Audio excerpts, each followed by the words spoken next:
Kjo ndërtesë gati në rënim të plot ndodhet në bulevardin e Lezi Sufi të qytetit të Peshkopis. Prej afro 30 vitesh ajo është totalisht e braktisur dhe sot mbetet një rrezik i madh për të gjithë qytetarët që kalojnë pranë saj.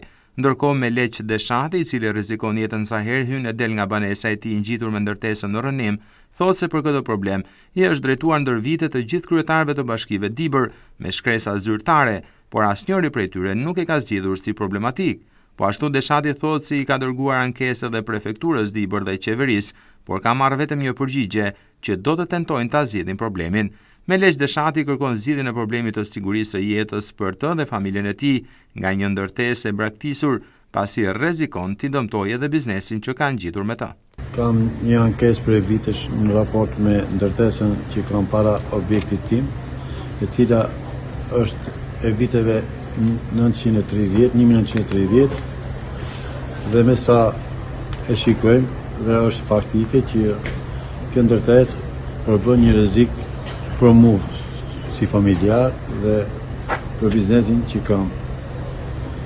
Ndërtesa sa vjen e degradohet nga moskujdesja e bashkisë apo personave që mund pretendojnë e cila ndodhet përballë biznesit tim.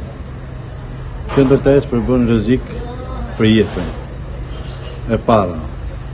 E dyta, nga ky lloj objekti që ndodhet përpara meje, me këtë gjendje më ka rrezikuar jetën plus edhe biznesin u bë nga viti 2015, të cilët jam drejtuar organeve të bashkisë Dibër, që nga koha Ili Krosi, Shukri Xhelili, Muharrem Rama, Dionisi Meri dhe deri tek sot tek Rahim Spahiu.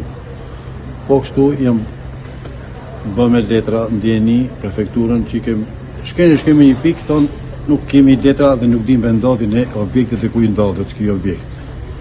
Unë nuk kërkej objekt, unë kërkej të më shmangët rreziku i jetës. Kërkej që të më hapët rruga për të bërë biznes. Nuk e di deri ku do më shku me raportu më tepër se çkaq. Prefekturë, bashki dhe portali Shqipëria që duam.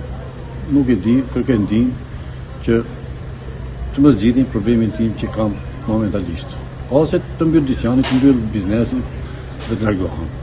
Ndërtesa në rrezik shemje ndodhet përballë institucioneve më të rëndësishme në Dibër si prefektura, qarku e të tjerë, por askush nuk interesohet për pasojat e rrezikut që sjell. Po ashtu ajo pozicionohet në cep të bulevardit ku kalojnë me dhjetra qytetarë çdo ditë.